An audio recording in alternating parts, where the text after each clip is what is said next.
I need to finish. I say, okay, come, let's talk. We finish talking. Hopefully he can finish the project. But this is a country where, so you finish, so what? Is there anybody in the Ministry of Science and Technology or somewhere else ready? Is there a place where you can say there is an institution incubating the intelligence and the talent of young people and ready to deploy them to other places? This place is a talent killer. It is.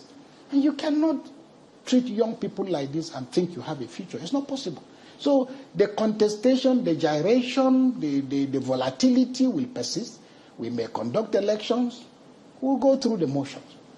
But we're not expecting, because the people that have the mental capacity, because this is the only country where, ask yourself, what are the qualifications that people bring to the table? Papers are the last thing. So people are coming, just like you rightly say, we want to be president because it's our right, it's our turn. But it's not our turn to do good. It's our turn to make up for the marginalization of our people. So when you hear me, and the things I've said against this president are two, and I've stood by them. I have a lot of respect for him. But he has been a disaster in the area of managing diversity, and the blatant nepotism is not acceptable. It's morally reprehensible. And I only stand to be corrected. It's not a question of, are the things I'm saying true or not true? Because I'm insisting that whoever becomes president of Nigeria today, tomorrow, next tomorrow, they will hear from me if they are not doing the right thing. So it's got nothing personal, because I'm saying I have seen where people have managed diversity well. I have seen why is it that now, after France won the World Cup, is there any football team now in the world that you don't see black people? Even the World Cup, Germany had to put in a black man at the last minute. So even with the racism, okay, who is talking about Oyibo person? Look at, you should have congratulated me because I'm an Arsenal supporter. Okay, you should have congratulated. I know you are jealous. Congratulations. Thank you. Congratulations. Thank you. But the young man who scored the goal yesterday, is it Daniel? What? Is anybody thinking of his skin color? For one moment you lose sense of color. They may be racist. But what are the results?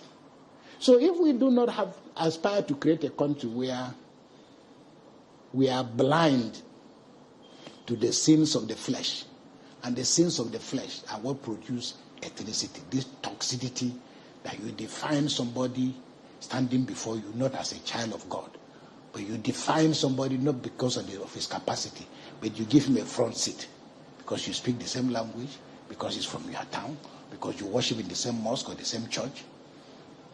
At that point, we're not serving God. So for me, these are the issues, nothing personal.